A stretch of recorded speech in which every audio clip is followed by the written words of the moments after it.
seminarista. Vamos orar, estende as mãos para cá. Eu esqueci, seminarista. Senhor, nosso Deus, nosso Pai, nós queremos te louvar, te bendizer pela vida do teu filho. Eu quero te pedir, meu Deus, que tu o continua abençoando, rico e poderosamente. Senhor, tu és aquele que sonda o coração do homem. Eita! Tu és aquele que quando o homem está no oculto, no secreto, és tu que ouve a oração. E tu és também aquele, meu Deus, que dá vitória. Eu vou te dizer assim, há alguma coisa impossível para mim? Aleluia! E eu vou te dizer, eu posso realizar, ainda que muitos possam falar que é impossível. Mas nada é impossível. Para aquele que te salvou na face da terra. Porque ele conhece o teu coração.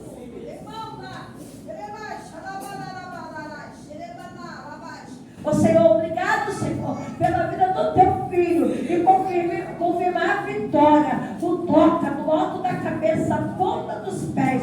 Ó Deus, eu quero profetizar o que vai dizer, Senhor, lá, Senhor, em Hebreus 10:37, aquilo que há de vir com contigo o tempo chegará.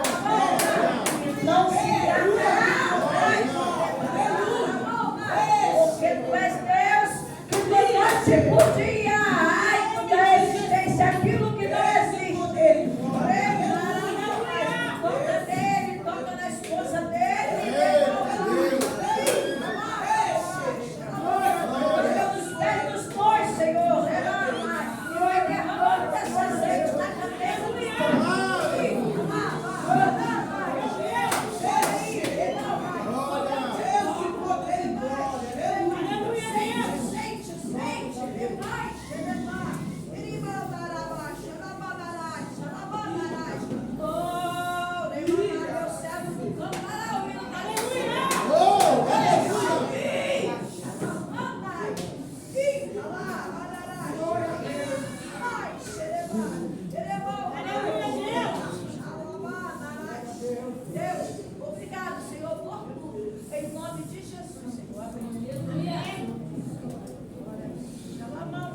Aplauda o Senhor, queridos.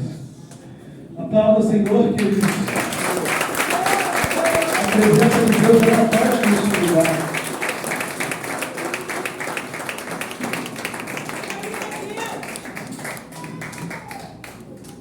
Deus é tremendo, queridos.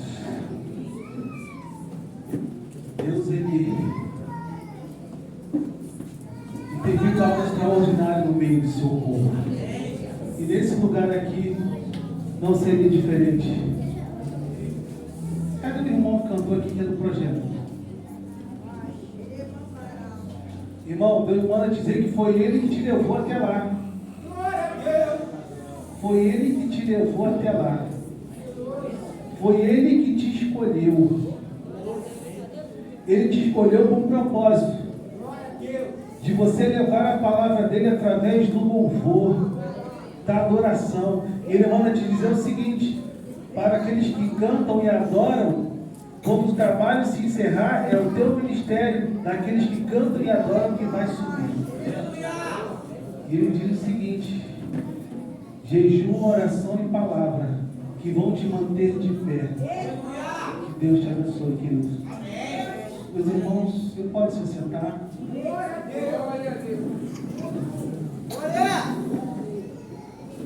Costumo dizer que Shalom, que a graça e a paz do Senhor esteja com todos vocês. Amém? Não poderia deixar de falar essa palavra que Deus queimou no meu coração e dizer, pastor, é que Deus te usou poderosamente para me trazer uma resposta. Então Deus, esse Deus que nós servimos, Ele é tremendo. Ele tem coisas grandes e extraordinárias para fazer nesse lugar. Queridos, todos nós temos um tipo de busca. Eu não sei qual o motivo que te traz a esse lugar. Diante das pregações dos dias atuais, onde se é oferecido um tipo de banquete onde seus problemas acabaram, onde você vai ser próspero, onde as pessoas vêm à igreja, à casa do Senhor, por inúmeros motivos. E o principal motivo, as pessoas passam às vezes tantos anos dentro da casa do Senhor, mas não entendem que o resultado de uma vida de adoração, de uma vida de primícia, de uma vida de entrega, é quando você está junto à sua congregação. As pessoas vêm aqui buscar a bênção, mas não entendem que não é lugar de buscar, mas sim de entregar. E quando você entrega, quando você vem com o coração aberto a entregar, e você recebe, porque o Deus da misericórdia, o Deus de amor, o Deus de bondade, Ele vem ao encontro da sua necessidade. Estava vendo um filme sobre a procura da felicidade. E se eu te perguntar aquilo, o que te faz feliz? E quando eu falo sobre você vir à congregação, o que você tem buscado? Será que de fato você tem buscado vir aqui nesses lugares, participar das campanhas, só para buscar a bênção?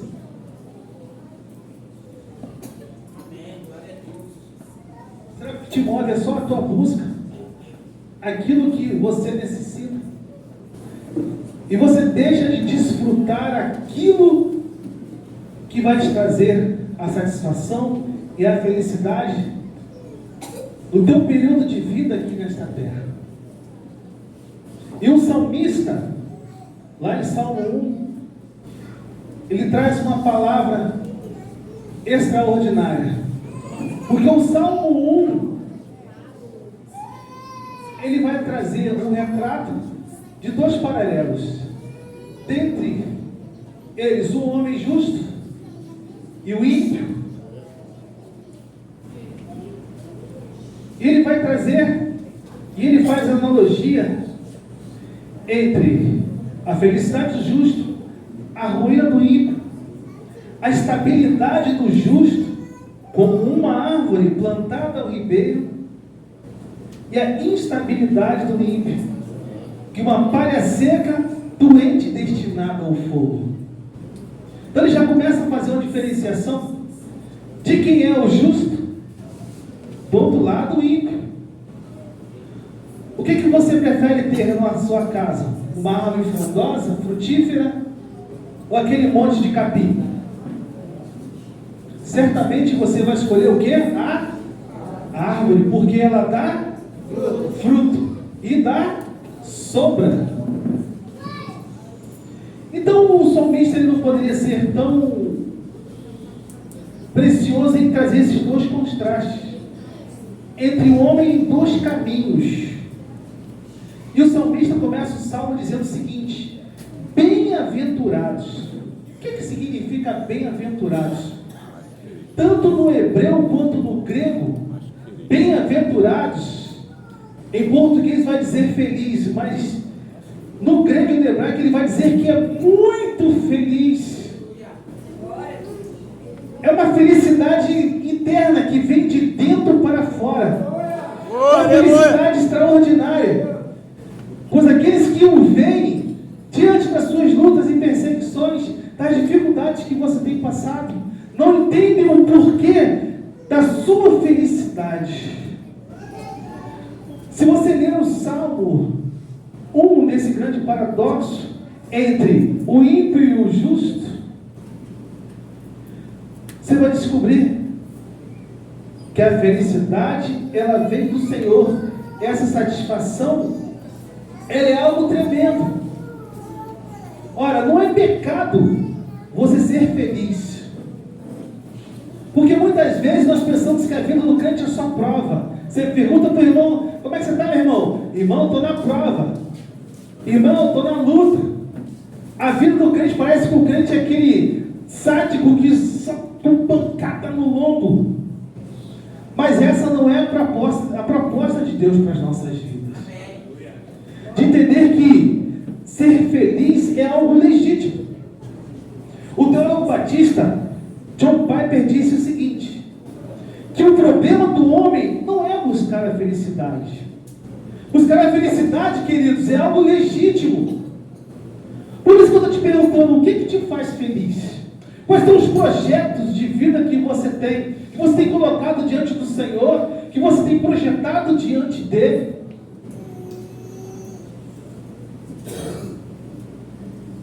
E ele vai dizer o seguinte: mas que o homem erra em buscar uma felicidade que é pequena demais, terrena demais e limitada demais. Porque o que Deus tem para nós é maior que todas as felicidades, que é de conhecê-lo, amá-lo, glorificá-lo e fluí-lo. Você percebe, queridos, que Deus está querendo nesta noite tirar você do lugar que limita a tua visão acerca das coisas do céu. Que a felicidade que o mundo propõe é a felicidade terrena. A irmã, quando fez ali a devocional no começo, eu falei: ela leu o meu texto. Ela leu a parte da minha mensagem. Que acerca do que o mundo tem buscado no carnaval é uma felicidade. A felicidade é uma satisfação. Cada um aqui que tem a sua história, que veio do mundo, sabe aquilo que trazia para os tempos carnais a felicidade. Aqueles que curtem o carnaval têm o seu prazer dentro do seu ego. No final da quarta-feira de cinza está todo mundo arrebentado. E as notícias nos jornais de quarta-feira, quando faz o balanço, são mortos, mulheres estupradas, assaltos. Então aquilo que é o prazer do mundo, quando você vê o saldo, é o banco de sangue que está faltando sangue. E será que de fato esse prazer do mundo é um prazer real? Realmente, aquilo que te satisfaz. Será que quando você adquire sua casa ou um bem, aquilo te satisfaz completamente? Será que aquele bem que você tanto sonhou, ao invés de você ser um mordomo de Cristo e desfrutar dele e colocá-lo a serviço do reino, aquilo te afasta? Você sonhou tanto por algo. Por isso que a palavra do Senhor fala o seguinte: pedis e não recebeis, porque pedis mal. Pedis para os vossos deleites. Mas sabe por que o Pai dá? Porque Ele quer te corrigir. Ele dá por amor a você. Porque no final das contas, quando você cair naquele choque de realidade, de verdade, você vai falar assim: eu realmente pedi mal.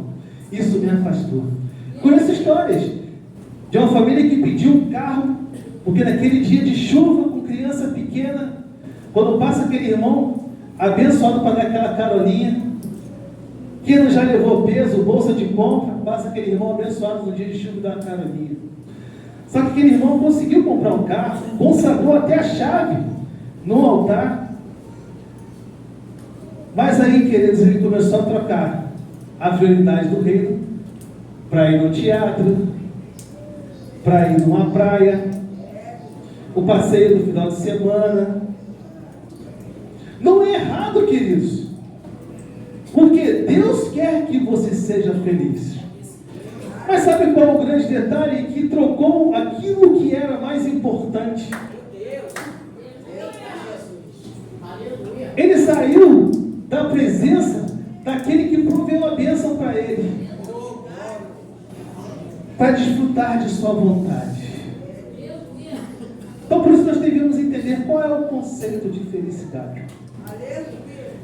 E o Senhor vai nos dar as pistas daquilo que de fato nos faz feliz dentro do seu reino, de nós como crentes em Cristo Jesus. E vai corroborar com aquilo que é o teu sonho. Quero que vocês abram suas Bíblias no livro de Mateus,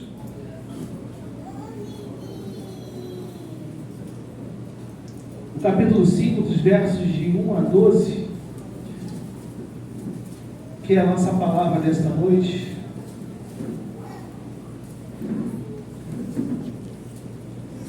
Fiquemos de pé, queridos, em reverência ao Deus da palavra, porque temos a palavra, porque Deus se revelou a nós, deixando os seus mandamentos, deixando a palavra. Mateus 5, Evangelho de Mateus, no capítulo 5, dos versos de 1 a 9, de 1 a 12, perdão.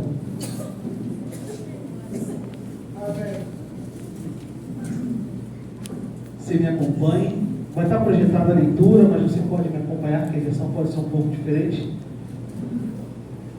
Que diz: E Jesus, vendo ali a multidão, subiu ao monte, e assentando-se, aproximaram-se dele os seus discípulos, e abrindo a boca, os ensinava, dizendo: Bem-aventurados são os pobres de espírito, porque deles é o reino dos céus. Bem-aventurados que choram, porque estes serão consolados. Bem-aventurados os mansos, porque eles herdarão a terra. Bem-aventurados que têm fome e sede de justiça, porque eles serão fartos. Bem-aventurados misericordiosos, porque eles alcançarão misericórdia. Bem-aventurados limpos de coração, porque eles verão a Deus. Bem-aventurados os pacificadores, porque eles serão chamados filhos de Deus. Bem-aventurados os que sofrem perseguição por causa da justiça, e por deles é o reino dos deuses.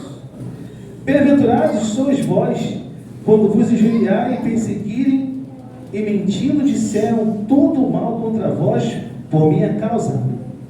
Exultai e alegrai-vos, porque grande é o vosso galardão dos céus, porque assim os perseguiram os profetas que foram antes de vós. Amém? Oremos ao Senhor. Deus, nós te louvamos e te adoramos na beleza da tua santidade. Te adoramos, Senhor, porque está diante de nós esse texto falando sobre a felicidade que vem do Senhor.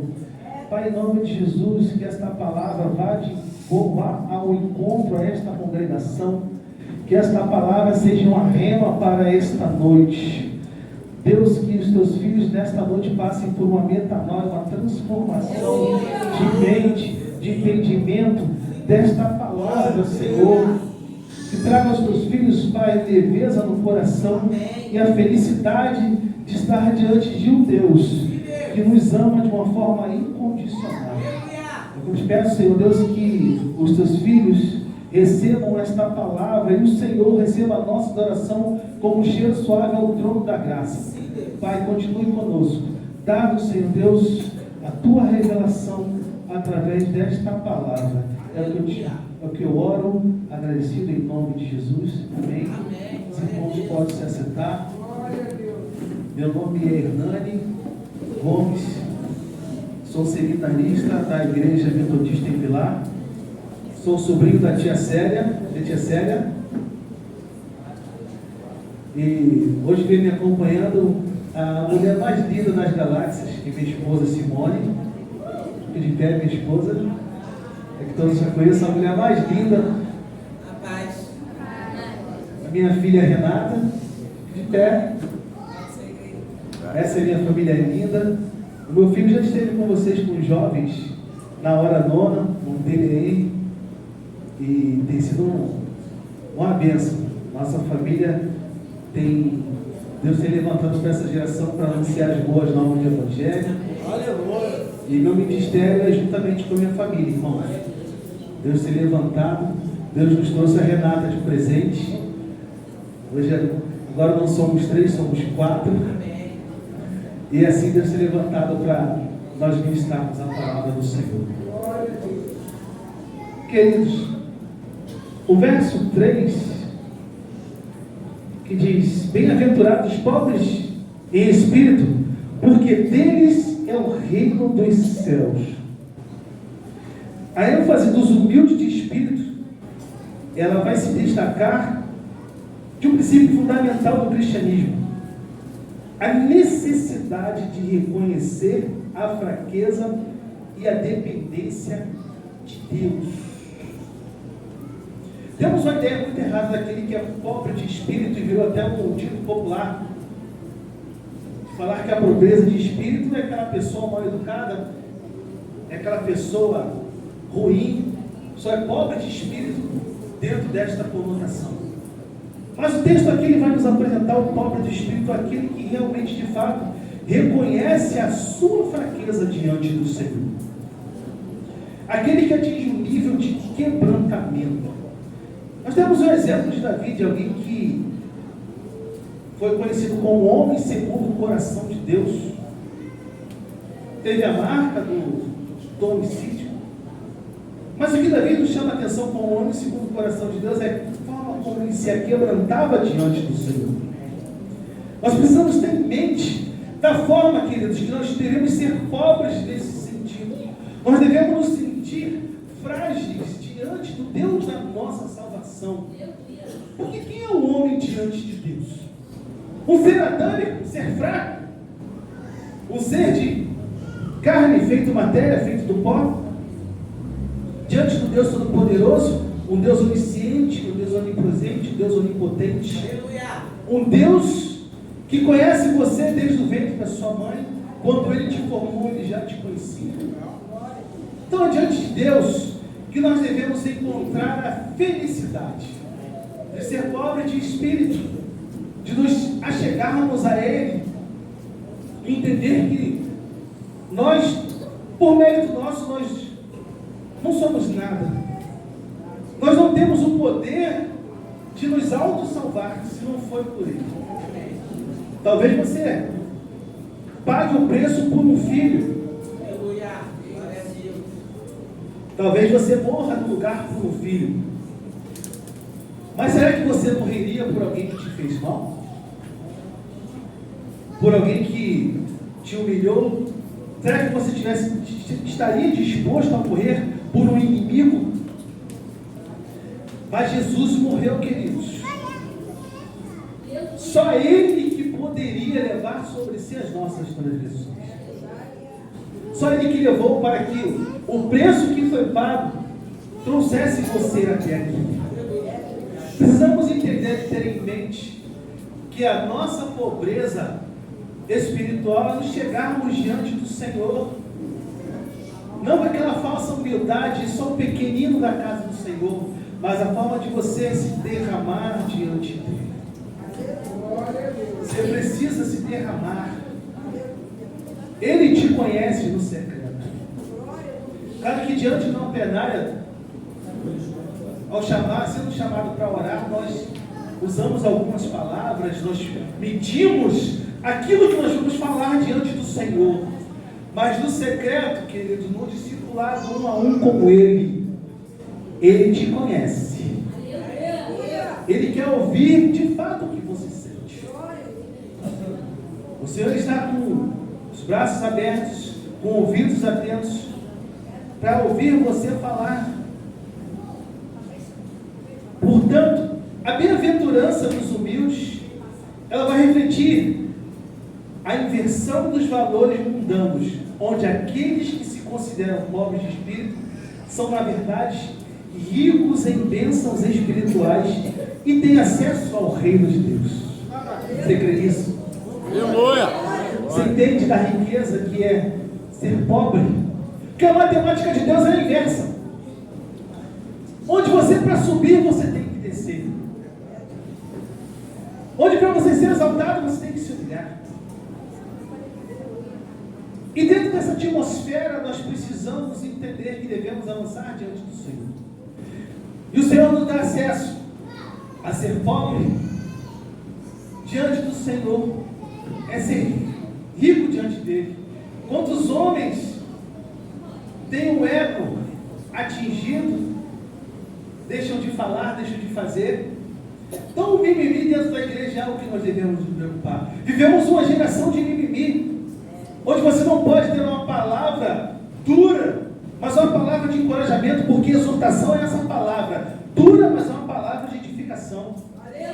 Para os pastores que estão à frente, para quem ministra, muitas vezes acaba sendo difícil falar, mas nossa missão é falar, queridos.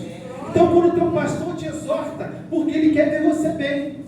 Quando o teu pastor te exorta, é porque ele quer que você cresça. Aleluia.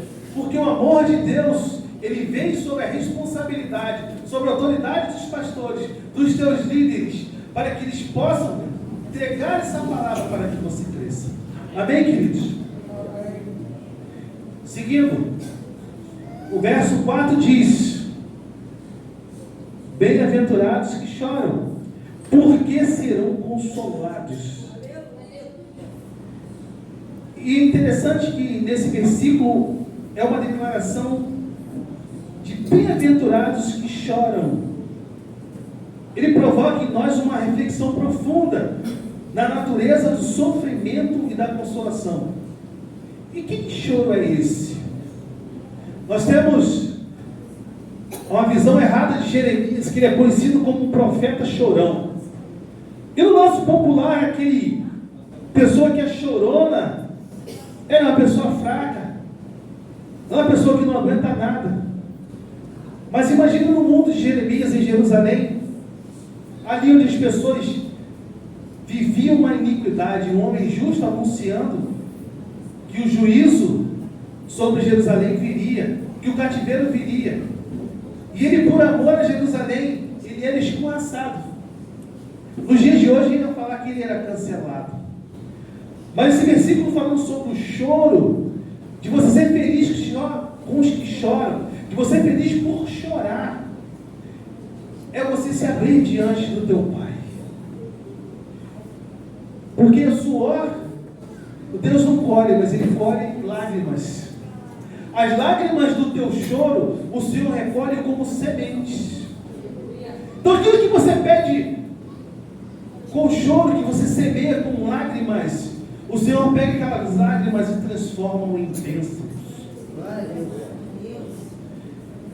E no contexto mais amplo, sugere que Deus se identifica com o sofrimento humano, prometendo consolo para aqueles que sentem dor, reforçando a ideia de que a verdadeira alegria pode surgir da vulnerabilidade de buscar a Deus em tempos difíceis. Portanto, a bem-aventurança não provém da ausência de problemas, mas ter a certeza de que Deus está presente e ativo, trazendo consolo para o teu coração. Amém? Você crê nessa palavra? Deus não nos chamou, queridos, para termos isenção de problemas. Você acha que a vida do crente é fácil? Quem tem problema aí? Tem gente que não tem problema. Parabéns para você. Mas muitas pessoas têm os problemas. Mas o problema, eu tenho conversado com algumas pessoas e tenho falado o seguinte: tudo é a forma como você vê. Se eu te perguntar aqui, esse copo está meio cheio ou está meio vazio? A perspectiva de cada um. Quem acha que está meio cheio? Quem acha que está meio vazio? Então tudo é perspectiva da visão. Porque quando nós falamos sobre problemas, a grande chave é você ver o problema não pelo fato do problema daquilo que te traz dor, mas sim como uma oportunidade de crescer diante dele. Uma oportunidade de que haja a manifestação do poder de Deus sobre a sua vida. Então, querido, se você chora não é por acaso. Tinha uma música de Pablo que dizia que o homem não chora. O choro de homem muitas vezes é embaixo do chuveiro. As mulheres, elas têm mais sensibilidade à questão do choro. As mulheres, elas têm mais a sensibilidade de se derramarem diante de Deus. Por isso que você vê numa plenária muitos testemunhos de mulheres. Porque as mulheres têm essa facilidade. O homem, ele é mais turrão, ele é mais duro. Queridos, não é fraqueza. Varões, não é fraqueza de chorar. Diante do Senhor não é fraqueza. Isso é sinônimo de você se desnudar, de você se abrir diante do Senhor. E quando você faz isso, o Senhor ele vem ao encontro. Ele vai colhendo sua lágrima. Então você começa a ver quadros que pareciam impossíveis começarem a mudar. Porque você começa a se derramar diante do Senhor. Tem aquele chamado papo reto diante de Deus. Tem sido difícil. Mas o Senhor está contigo, queridos. Tenha isso em mente. Que bênçãos o Senhor tem para você. E você vai ser consolado, trazendo ao teu coração paz. O verso 5 vai dizer o seguinte: bem-aventurados mansos, porque herdarão a terra. Ao afirmar que os mansos são bem-aventurados,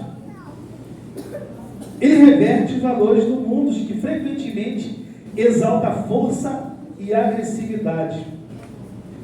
A mansidão é entendida como humildade e autocontrole e apresenta como uma virtude desejável. Se formos lá no fruto do Espírito, um dos gomos do fruto do Espírito, 2 deles chama-se mansidão e domínio próprio. Um crente ele não pode ser iracundo.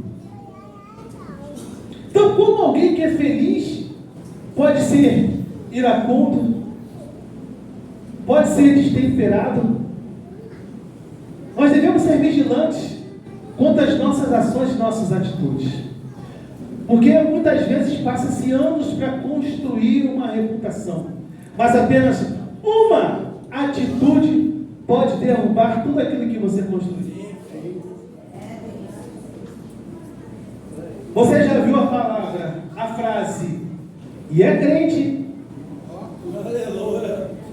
Em algum determinado local, você está ali, alguém toma um tipo de atitude, alguém fala assim: poxa, mas não é crente? É da igreja? Mas você já reparou também que nesse mesmo lugar onde acontece alguma coisa, as pessoas começam a observar qual é a reação do crente? O mundo está precisando de pessoas mansas, de pessoas equilibradas, de pessoas centradas.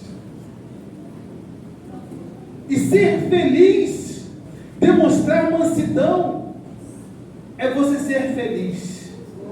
Isso não quer dizer que você vai ser passivo diante das coisas e nem omisso. Se algo está errado, você tem que falar, mas você falar com temperança, com equilíbrio. Ser manso não é sinônimo de ser fraco. Porque a gente vê que no mundo tudo é ganho no peito e na raça, no jeitinho. Mas nós, como povo de Deus, nós sabemos que quem peleja por nós é o Senhor. Quando você está nesses ambientes onde a resposta é vida do crente, quando as pessoas te olham, te observam as suas atitudes. Por isso que ser manso e equilibrado, as pessoas vão perguntar a resposta para você. Você que já teve oportunidade no ambiente de trabalho, alguém chegar e perguntar: vai lá e falar com fulano, ele é da igreja. Aí chega alguém e pergunta: poxa, estou passando por alguma situação, tem como você me ajudar em oração? Você percebe como você é visto? Você percebe a responsabilidade? E quando falam assim, você está passando por tanto problema, né? Mas que continue em paz. Mas isso quer dizer que você não está isento e omisso aos seus problemas. Claro que cada um de nós temos as nossas guerras, as nossas dificuldades, as nossas batalhas do dia a dia. Mas elas não podem nos tirar do centro, do ponto de equilíbrio. Porque o Senhor é contigo. Tem dias que você está aqui na casa de oração, você está sapateando, glorificando a Deus, falando em línguas. E na segunda-feira você acorda com desânimo. Você não é Deus, não quero sair de casa. O feliz, o homem feliz, a mulher de Deus feliz, ele não pode ser levado pelas circunstâncias. Ele tem que saber quem ele é em Deus. E ser manso é um sinônimo de ser de Deus. Você precisa ter autocontrole. As pessoas veem você, porque os mansos, eles herdarão a terra prometida. Os mansos, ele anda em contraste com a opressão, com a avareza do mundo.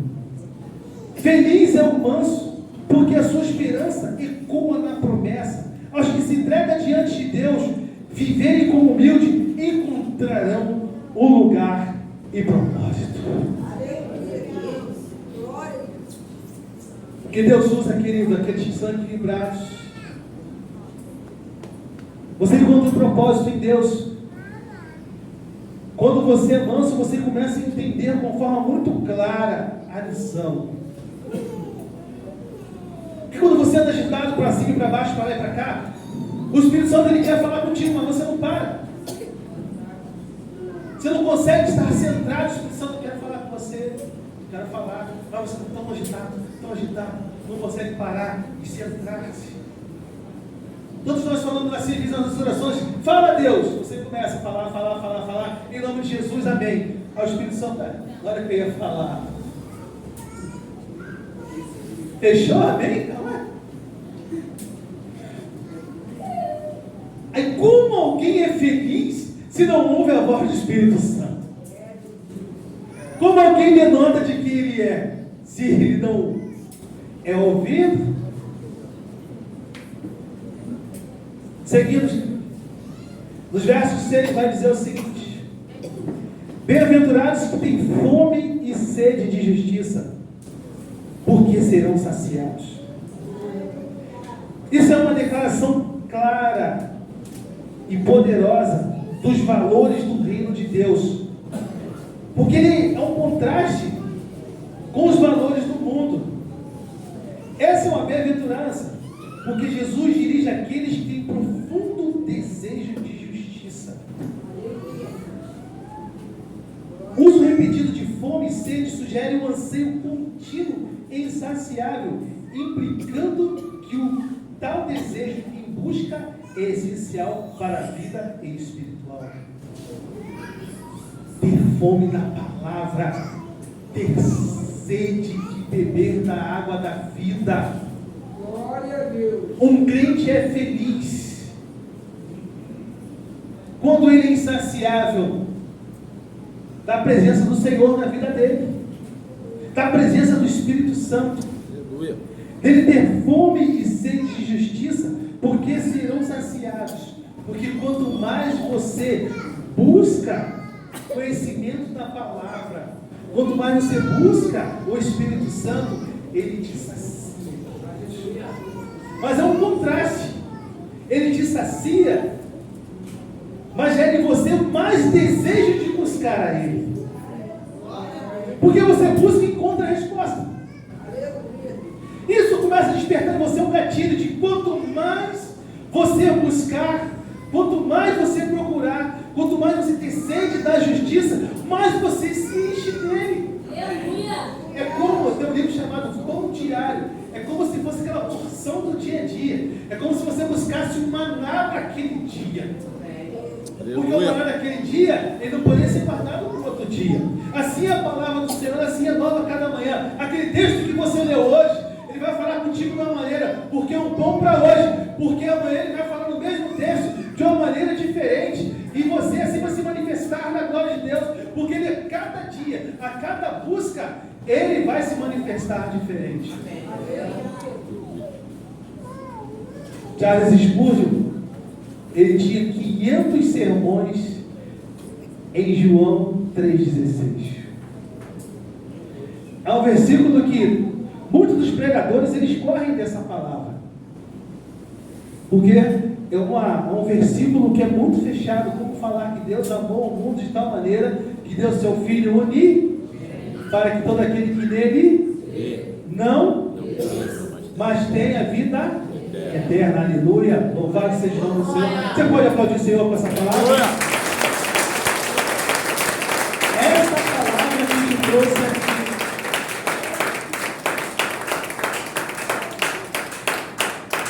E a lição de Charles Spurgeon é justamente essa porção da palavra de Deus. No versículo que muitos pregadores correm, Charles Spurgeon tinha 500 mensagens. E cada mensagem era de uma forma diferente, era um pão diário para cada dia. Você imagina aquele versículo lá que você leu? Que você se enche hoje. Você tem que ter essa sede constante da palavra de Deus. Você precisa disso. Porque esse versículo, ele enfatiza que Deus não apenas reconhece essa busca, mas promete uma satisfação plena daquelas almas famintas e sedentas. Porque muitas vezes você não vai ter um pastor. Pastora, qual foi o versículo que a senhora pregou ontem, hein? Tem irmão aqui querendo precisar de uma palavra. E você não tem uma palavra para falar. Quantas vezes alguém já passou esse aperto? Não levante a mão. Mas quem nunca passou um aperto, lembrando daquele versículo que você está numa situação que te pergunta, cadê aquela palavra? Então por isso que você precisa encher-se da palavra do Senhor, ter fome e sede. Tem um cântico do Renascer, que diz o seguinte: vou me encher da tua palavra para aumentar a minha fé.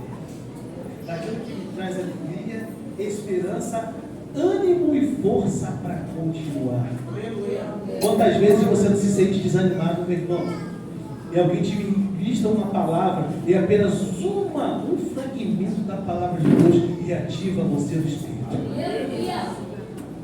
Você está vendo como é que o conceito de felicidade é nós transbordarmos e termos fome desta palavra? Por isso que eu comecei falando com você sobre Salmo 1. Ela vai dar todos os caminhos para nós chegarmos aqui. Nós estamos aqui desfrutando dos frutos de uma árvore plantada junto ao ribeiro. A árvore não está ali de uma forma aleatória. Porque alguém plantou aquela árvore junto ao ribeiro. Se você se considera uma árvore, eu posso te dar uma boa notícia: foi Deus que plantou você nesse lugar. Aleluia. Aquela árvore foi Deus que plantou, para que a água que a alimenta, por isso que Jesus vai falar que Ele é a água e aquele que beber nunca terá sede. Você percebe como é que é tudo amarradinho na palavra de Deus? Seguindo, queridos, o verso 7 vai dizer o seguinte: bem-aventurados misericordiosos, porque alcançarão misericórdia. E Jesus vai nos mostrar que uma das principais características do verdadeiro cidadão do reino dos céus é ser feliz os misericordiosos. Jesus ele vai destacar que essa é uma virtude central da fé cristã, a compaixão para com o próximo. Queridos, a irmã falou algo que me acendeu um sinal de alerta. Que muitos falam que o projeto que essa igreja toca não dá fruto. Como pode? Se vocês veem o fruto do projeto dentro desta casa. Um fragmento de palavra. Que alguém foi misericordioso e estendeu a mão.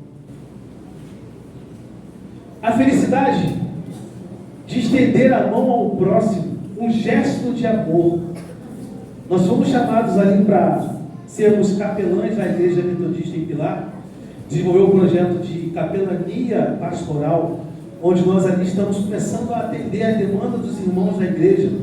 A igreja hoje ela tem 910 membros, para a glória do Senhor, onde 80% das pessoas foram, 95% são novos crentes em Cristo Jesus. Então a demanda da igreja aumentou e o pastor nos chamou para ser esse braço do ministério pastoral.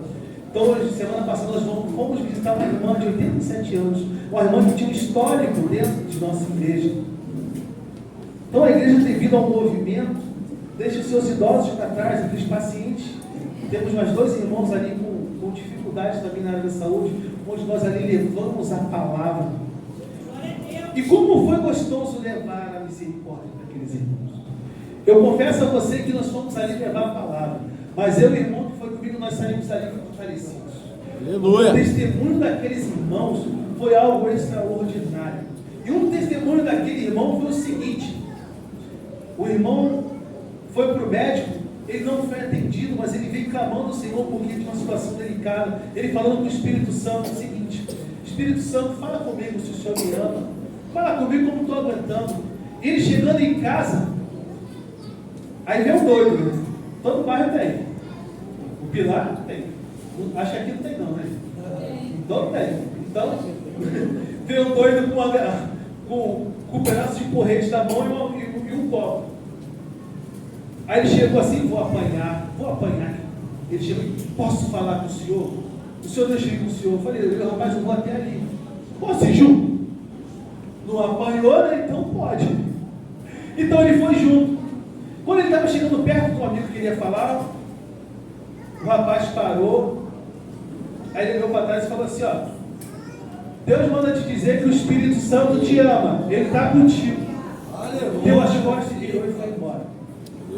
Então esse foi um testemunho, queridos, que Deus usa aqui, Ele quer, como Ele quer. Isso não tange a salvação, mas foi aquela pessoa que Deus usou para que o Espírito Santo chegasse para dizer que aquele irmão era amado.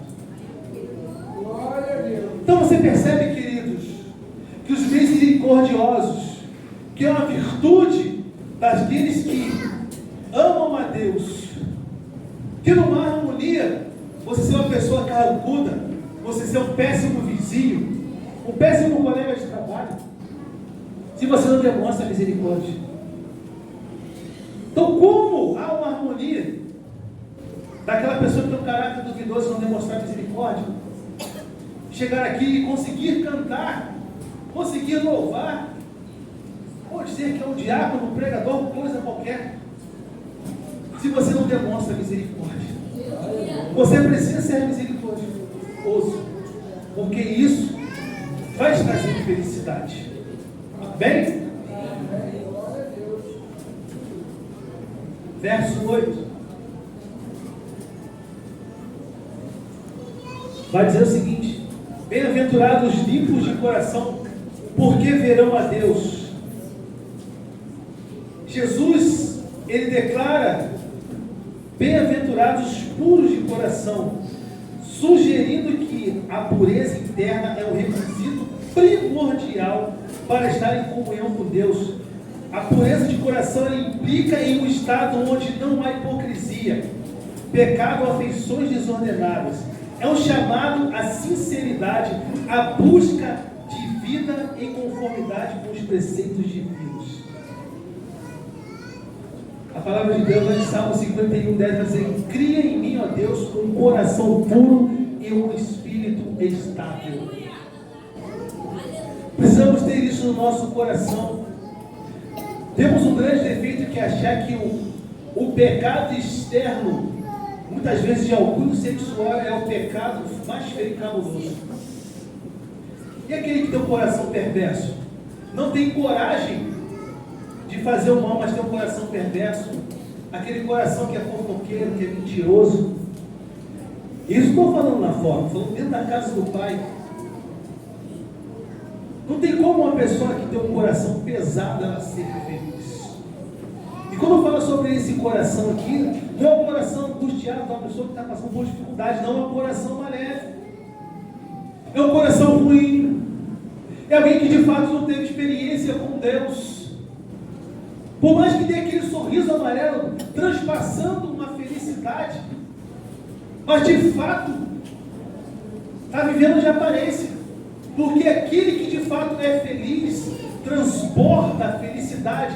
Aquele homem, aquela mulher de Deus que é feliz, a felicidade ela vem de dentro para fora, porque é a pureza de coração. Por mais que os pensamentos às vezes tentam nos perseguir, mas quando nós resistimos aos nossos pensamentos, colocamos diante do Senhor, Ele vai falar que se nós confessarmos os nossos pecados, Ele é fiel e justo para nos perdoar, para nos purificar de toda injustiça. Porque quando nós damos nome ao pecado, quando nós confessarmos ali com um irmão de confiança, quando nós damos nome, o Senhor, Ele vem e nos purifica. Aquele pecado não mais te condena. Porque você é um confessor, e aqui são um peso das suas costas. Então quando sai o peso, a felicidade vem. A felicidade do Senhor ela entra. Porque quando você se sente perdoado, queridos, não há sensação melhor de felicidade, de transportar a felicidade felicidade quando nós somos perdoados pelo Senhor. Verso 9 vai dizer o seguinte: bem-aventurados os pacificadores, porque serão chamados filhos de Deus. Jesus vai falar que essa característica do verdadeiro discípulo é afirmar que felizes são os pacificadores. E Jesus enfatiza a importância da paz em todos os aspectos da vida cristã. A ideia de pacificadores vai além de uma mera ausência de conflito. Implica numa proatividade na criação e promoção de paz. Meu irmão, neste culto da família, nós estamos aqui diante desta eclésia. Esse versículo vai chamar a atenção para as nossas atitudes. Muitas vezes nós podemos até não concordar com a ideia, mas nós devemos abrir mão, porque se você pode até discordar de mim, irmão, mas se você sonhar o que eu sonho, se você caminhar naquele projeto junto comigo, nós seremos bem-sucedidos, porque a obra da minha obra é do Senhor, é Ele que é o dono desta casa. Queridos, se você tem um coração que muitas vezes você discorda e puxa para trás, queridos, você perde a oportunidade de viver a glória de Deus. Precisamos abrir mão do nosso ego, precisamos ser homens e mulheres pacíficos. Precisamos ter a mente, querido, de andar em unidade. Nelson Rodrigues, ele falava o seguinte, que toda unanimidade é burra. Para o mundo, sim. Para o mundo é um vento de doutrina que passa para o mundo, mas para nós a palavra vai dizer que todos na sã doutrina perseveravam unânimes no partir do pão, na distribuição de bens, na comunhão, porque nós devemos ter no nosso coração a unidade. Então, queridos, Deus está te chamando nesta noite para um concerto, de você ser um pacificador, de você ser um agente de paz aonde você está, dentro do ministério que você está inserido, de você trazer a paz. Você até pode ter uma opinião diferente acerca do seu líder, mas precisamos ter a ideia de convergir numa só direção. Precisamos caminhar num propósito único, porque o reino de Deus ele não para, ele avança, e você precisa avançar justamente. Os versos 10 e 11, já caminhando para o fim, vai dizer o seguinte: bem-aventurados os perseguidos por causa da justiça, porque deles é o reino dos céus. E o 11 vai dizer: bem-aventurados são vocês que por minha causa insultarem e os perseguirem e mentindo disseram todo mal contra você. Isso aqui surge um grande paradoxo. O que é esse paradoxo? Parece que vai em choque com a ideia da felicidade, de uma felicidade suprema. Isso vai de encontro, de choque com aquilo que nós temos falado, mas Deus, Ele é extremamente extraordinário. Quando a irmã aqui da coreografia citou a passagem de Paulo na prisão, eu falei, meu Deus, que isso? Meu Deus, como Deus ele vai unindo, ele vai construindo em cada palavra, em cada louvor cantado, para no conjunto nós sairmos daqui realmente edificados, diferente da maneira que chegamos. Então essa ideia vai do sofrimento, da injúria por amor a Cristo. Esse versículo ele vai nos citar a ideia de que sofrer por causa da fé é uma prova de comprometimento espiritual dos discípulos com os ensinamentos de Cristo. A repetição dos verbos de ação em relação às injúrias, perseguições e mentiras implica que no caminho do discípulo frequentemente é marcado pela hostilidade. Queridos, Se você está sendo injuriado, você estando certo, se você está sendo perseguido, se você está sendo humilhado, se você não está sendo oprimido, você entende que isso é um plano de Satanás para tentar te parar, para tirar de você a sua felicidade. Mas eu quero dizer para você nesta noite, é que você está na direção certa, é que você está no caminho certo, Glória a Deus. é de que você está se submetendo em obediência ao senhorio de Cristo. Aleluia. Então você percebe que quando você está sendo obediente, quando você está sendo frutífero, quando você está sendo um pacificador, quando você está sendo injuriado por amor a Cristo, isso não te traz dor, mas sim você fica feliz, porque é a certeza que você tem o selo da salvação em Cristo. Olha para o Senhor.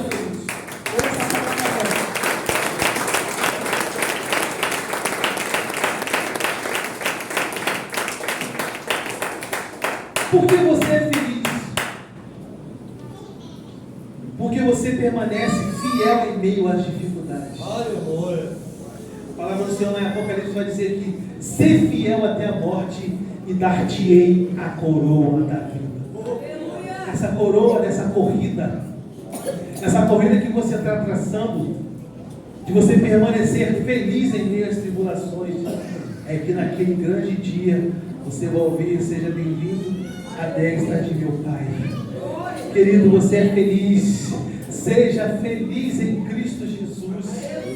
Você percebe o conceito de felicidade? Então não é só buscar as coisas. Eu costumo falar, nós estamos numa época em nossa igreja que estamos aprendendo a viver o reino. Então quando o Senhor vai falar sobre você ser feliz, sobre esse cardápio de felicidade, o que é esse cardápio de felicidade? Você não quer ter a sua casa própria, você não quer fazer uma faculdade, você não quer melhorar a tua profissão, você quer melhorar o teu carro. Tudo isso está no reino de Deus. Tudo isso está lá no reino de Deus. Quando você busca o reino de Deus e a sua justiça, todas as coisas elas vos serão acrescentadas. Você entende que você não tem uma vida secular e uma vida espiritual, é uma vida só, é a vida espiritual que reflete no secular. Porque quanto mais nós nos enchemos do Espírito Santo, mais nós nos assemelhamos a Ele. Aleluia. E para encerrar, exultai e alegrai-vos, porque grande é o vosso galardão dos céus, porque assim perseguiram os profetas que foram antes de vós. Precisamos entender, querido, que, portanto, a alegria é uma resposta à certeza que Deus valoriza a felicidade e a resiliência em tempos difíceis. Este versículo encoraja os crentes a perseverarem em sua fé, assegurando-lhes que suas lutas têm um significado e propósito no plano maior de Deus. Eu quero encerrar com essa palavra. Uma palavra chamada resiliência. A resiliência nada mais é que algo que passa por um estado traumático e volta a um estado original. O que é isso, irmão Hernani? Você vê uma mola.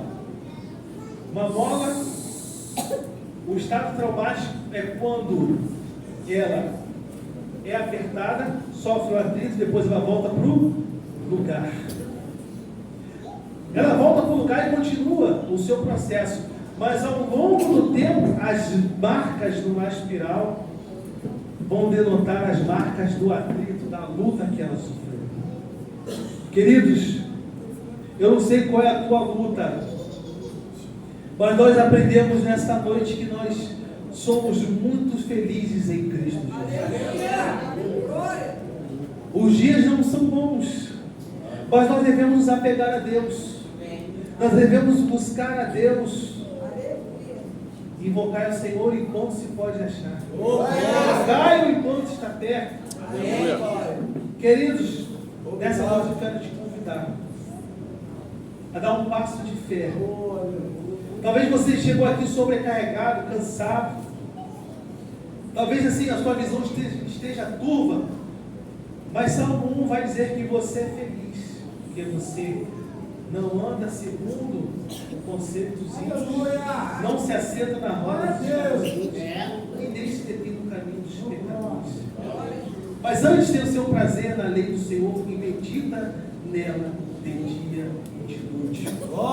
Você nessa noite tem essa missão de encontrar prazer na lei do Senhor. As bem-aventuranças nada mais é do que o fruto. Pensemos assim que uma bem-aventurança dessa é o fruto que você produz. Quando você entende que você é aquela árvore plantada ao ribeiro, dá o seu fruto no tempo certo. Se você hoje ainda não percebe que você está dando fruto, medite nesta palavra, busca ao Senhor, que você vai ver que em pouco tempo a sua vida vai mudar. Você vai entender a felicidade, o regozijo, que é uma felicidade que vem do Senhor sobre a sua vida. Aleluia. Você crê nessa palavra? Aleluia. Você crê que você pode ser? Se você não está vendo hoje, mas você com breve, futuro em breve, você vai ser frutífero. Você vai começar a ver os frutos daquilo que hoje você começa a plantar no Senhor. Desejo que Deus abençoe você poderosamente. Que Deus o ensine a sua palavra. Que Deus o guarde. Que Deus os fortaleça. Em nome do Pai, do Filho e do Espírito Santo. Amém.